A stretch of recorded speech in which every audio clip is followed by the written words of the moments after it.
Sahabat-sahabat Kristus, salam jumpa dalam acara Sabtu, Sarapan Bersama Tuhan.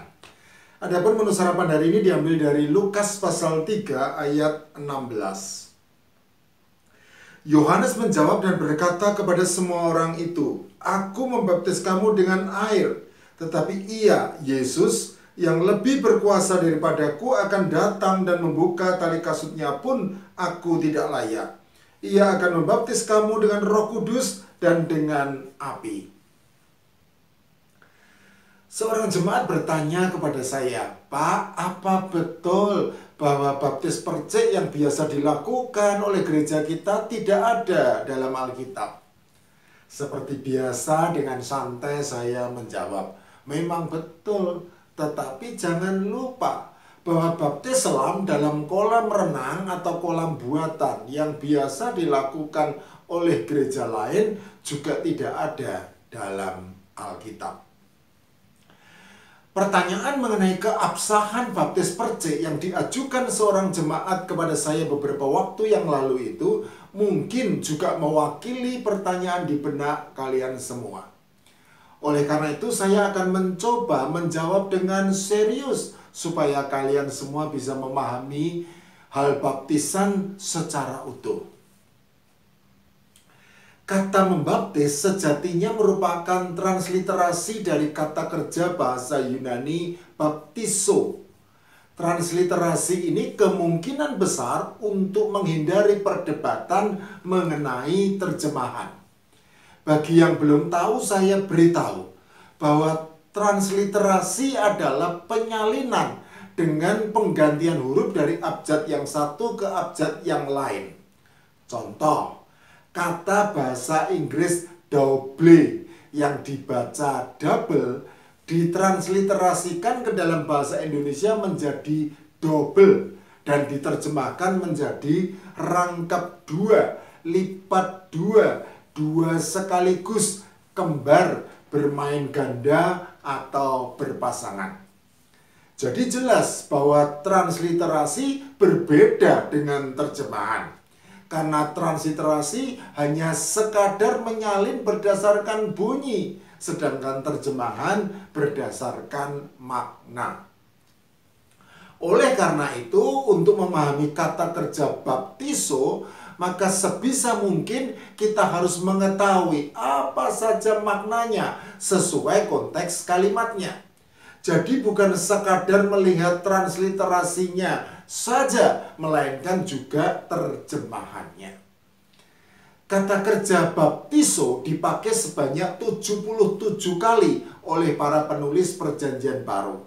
Dan Lembaga Alkitab Indonesia Terjemahan Baru atau LAITB kebanyakan hanya mentransliterasikannya saja. Tetapi ada juga yang diterjemahkan menjadi membersihkan diri, Markus pasal 7 ayat 4, dan mencuci, Lukas pasal 11 ayat 38. Apabila kita membandingkan dengan kata benda baptismos yang dipakai sebanyak 4 kali oleh para penulis Perjanjian Baru, maka berdasarkan terjemahan LAITB kita akan mendapat makna tambahan, yaitu mencuci, Markus pasal 7 ayat 4, dan pembasuhan, Ibrani pasal 9 ayat 10. Semua terjemahan yang dilakukan LAITB apabila kita cermati, semuanya berhubungan dengan adat istiadat dan ritual yang lama berlaku di antara orang-orang Yahudi, sebagaimana nampak jelas dalam konteks kalimatnya. Markus pasal 7 ayat 3 dan 4 berkata demikian. Sebab orang-orang Farisi seperti orang-orang Yahudi lainnya tidak makan kalau tidak melakukan pembasuhan tangan lebih dulu, karena mereka berpegang pada adat istiadat nenek moyang mereka. Dan kalau pulang dari pasar, mereka juga tidak makan kalau tidak lebih dulu membersihkan dirinya. Banyak warisan lain lagi yang mereka pegang, umpamanya hal mencuci cawan, kendi, dan berkakas-berkakas tembaga. Kata membersihkan dirinya memakai kata kerja baptizo yang merujuk kepada istilah umum mandi. Itulah sebabnya pada masa lalu baptisan disebut juga dengan istilah permandian. Sedangkan kata mencuci memakai kata benda baptismos yang merujuk kepada ritual pencucian perkakas dari tembaga untuk keperluan upacara keagamaan. Lukas pasal 11 ayat 38 berkata demikian. Orang Farisi itu melihat hal itu dan ia heran karena Yesus tidak mencuci tangannya sebelum makan. Kata mencuci memakai kata kerja baptizo yang merujuk kepada adat istiadat nenek moyang orang Yahudi, yaitu pembasuhan tangan yang lebih umum memakai kata kerja nikto. Markus pasal 7 ayat 3. Jadi baptizo memiliki makna yang sejajar dengan nipto yang diterjemahkan oleh LAITB menjadi membasuh. Mengenai hal adat istiadat mencuci tangan ini, William Barclay di dalam bukunya The Daily Bible Study, The Gospel of Luke menulis demikian. Hal mencuci tangan bukanlah perkara kebersihan belaka, tetapi suatu hukum upacara yang menetapkan bahwa sebelum makan tangan harus dicuci dengan mengikuti aturan-aturan yang sangat mendetail. Dengan sengaja disimpan air bersih khusus untuk keperluan tersebut. Hal ini untuk menghindari pemakaian air yang mungkin tercemar dengan bangkai dan lain sebagainya. Air bersih yang digunakan setidaknya sebanyak 1/4 tabung bambu. Awalnya air dituang ke atas tangan dimulai dari ujung jari dan terus sampai ke pergelangan. Lalu telapak tangan harus dibersihkan dengan cara saling menggenggam dan digosok-gosok. Setelah itu diakhiri dengan sekali lagi air dituang ke atas tangan. Tetapi kali ini dimulai dari pergelangan dan terus sampai ke ujung jari. Ibrani pasal 9 ayat 9 dan 10 berkata demikian.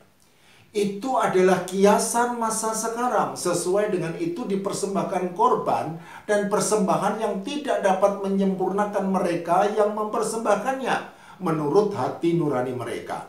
Karena semuanya itu di samping makanan dan minuman dan berbagai macam pembasuhan hanyalah peraturan-peraturan untuk hidup insani yang hanya berlaku sampai tibanya waktu pembaharuan. Kata pembasuhan memakai kata benda baptismos yang merujuk kepada ritual pembasuhan tubuh dengan air yang harus dilakukan oleh seorang imam besar dan orang-orang lain yang turut bertugas dalam rangkaian upacara hari raya pendamaian sebagaimana tercatat di dalam Imamat pasal 16 khususnya ayat 4, 24, 26 dan 28. Dan bukan sekadar ritual pembasuhan tangan dan kaki dengan air yang ada di dalam bejana pembasuhan sebagaimana tercatat dalam Keluaran pasal 30 ayat 17 sampai 21. Jadi, berdasarkan pemakaian kata kerja baptizo dan kata benda baptismos dalam konteks kalimat yang berbeda, bisa disimpulkan bahwa kata baptisan yang merupakan hasil transliterasi ternyata mempunyai makna memandikan, mencuci, membasuh, dan tidak pernah diterjemahkan oleh LAITB dengan makna menyelam atau memercik. Kalau begitu, dari mana asal mula munculnya praktik baptis selam dan baptis percik? Menurut saya, praktik baptis selam jelas merujuk pada kata kerja baptizo yang juga punya makna menyelam, sebagaimana tercantum pada Septuaginta, yaitu perjanjian lama versi bahasa Yunani. Selain itu, cara membaptis dalam perjanjian baru mengindikasikan bahwa baptisan dilakukan dengan cara diselamkan. Saya sebut mengindikasikan karena tidak ada petunjuk yang dapat memastikan selain adanya frasa keluar dari air, Matius pasal 3 ayat 16, Kisah Para Rasul pasal 8 ayat 39. Yang bisa juga terjadi jikalau baptisan dilakukan dengan cara dicelupkan, menimbang bahwa secara etimologis kata kerja baptiso berasal dari kata kerja bapto yang bermakna mencelup. Selanjutnya, menurut saya praktik baptis percik jelas merujuk kepada ritual pendamaian di zaman Perjanjian Lama dengan cara memercikkan darah domba jantan ke atas dan ke depan tutup pendamaian. Imamat pasal 16 ayat 15 yang kemudian pada zaman Perjanjian Baru disempurnakan oleh pengorbanan Tuhan Yesus Kristus, Sang Anak Domba Allah. Ibrani pasal 10 ayat 9 sampai 14.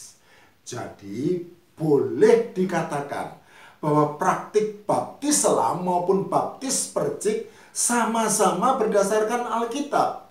Apalagi keduanya juga sama-sama memakai media air yang menurut konsep Yahudi merupakan media alamiah untuk membersihkan, sehingga tepat melambangkan penyucian yang merupakan pembersihan rohani. Oleh karena itu, sah-sah juga apabila nanti muncul praktik baptis basuh, baptis celup, baptis cuci, dan baptis mandi. Tetapi menurut saya, semua praktik baptis dengan media air tetap belum sempurna jikalau belum dibaptis oleh Tuhan Yesus Kristus dengan Roh Kudus dan dengan api, sebagaimana dinyatakan oleh Yohanes Pembaptis dalam Lukas pasal 3 ayat 16. Apabila praktik pembaptisan oleh Tuhan Yesus Kristus diikuti, maka mungkin saja ada yang merasa mampu dan mau membaptis dengan Roh Kudus dan dengan api.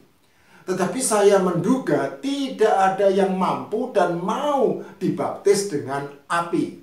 Itulah sebabnya maka sampai saat ini belum ada gereja yang secara legal mempraktikkan pembaptisan dengan cara dibakar dengan api sampai kosong.